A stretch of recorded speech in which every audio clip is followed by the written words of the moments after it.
मित्रों शुभ नमस्कार। आप सभी को श्री हरि विष्णु माता लक्ष्मी सहित सभी देवी देवताओं का शुभ आशीर्वाद प्राप्त हो, इसी कामना के साथ आज का हमारा विषय है प्रबोधिनी एकादशी व्रत। कार्तिक मास के शुक्ल पक्ष में पड़ने वाले व्रत को एकादशी व्रत कहा जाता है।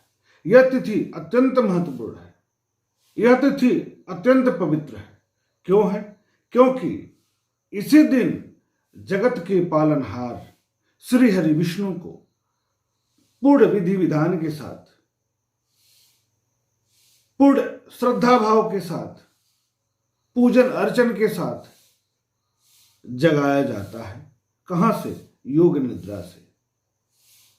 4 माह के लिए ये योग निद्रा में चले जाते हैं और कार्तिक शुक्ल पक्ष एकादशी को इनको जगाया जाता है।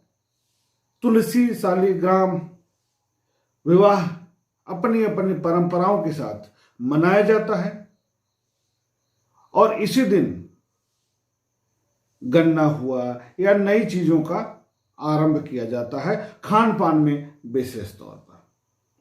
तो इस वर्ष कब है और कैसे मनाएंगे, क्यों महत्वपूर्ण है, इसको जान लिया जाए। तो कार्तिक शुक्ल पक्ष एकादशी तिथि इस साल है 25 नवंबर 2020 को और 1 जुलाई 2020 को अर्थात आषाढ़ मास के शुक्ल पक्ष एकादशी तिथि को श्री हरि विष्णु योग निद्रा में चले गए थे 4 माह के लिए। तो तब से लेकर के 25 नवंबर 2020 तक विवाह आदि के लिए शुभ मुहूर्त नहीं मिल रहे थे, शुभ मुहूर्तों का अभाव हो गया था। क्यों? क्योंकि जगत के पालनहार हैं और जब जगत के पालनहार योग निद्रा में रहेंगे तो शुभ मुहूर्तों का अभाव हो ही जाएगा। इसी कारण से शुभ मुहूर्त नहीं मिलते हैं। जब वे जग जाएंगे, जब वे योग निद्रा से बाहर आएंगे, तब विवाह आदि के लिए शुभ मुहूर्त मिलने लगेगा।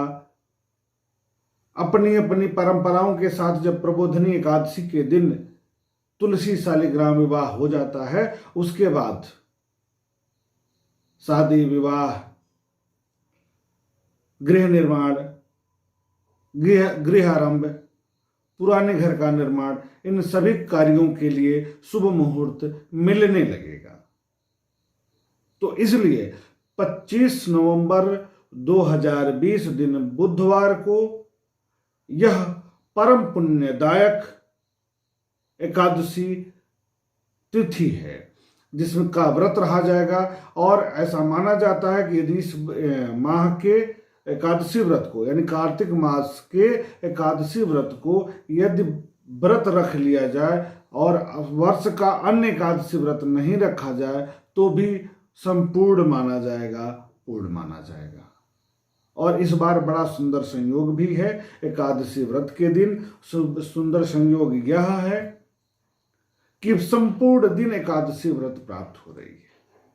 सावधानी इतना ही रखना है कि सायंकाल 5:21 से पहले गन्ने आदि का पूजन करके सेवन कर लिया जाएगा, क्योंकि उसके बाद भद्रा लग जाएगी।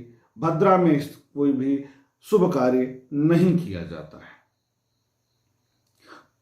एकादशी तिथि 6:23 शाम तक व्याप्त रहेगी, रात तक व्याप्त रहेगी। इस प्रकार सूर्योदय से लेकर सूर्यास्त तक एकादशी तिथि हमें प्राप्त हो रही है।